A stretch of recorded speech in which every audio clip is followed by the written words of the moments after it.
Hello everyone. In this video, I will show you how to withdraw money from Freecash. First, open your web browser and go to the Freecash website.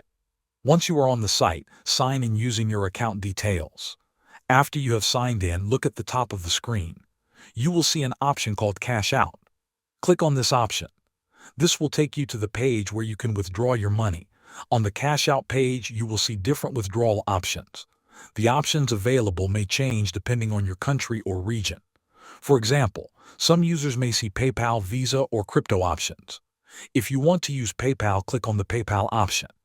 After clicking PayPal, you will see a list of amounts you can withdraw. You may see options like $0 to $5, $0 to $10, or higher amounts. Select the amount you want to withdraw carefully.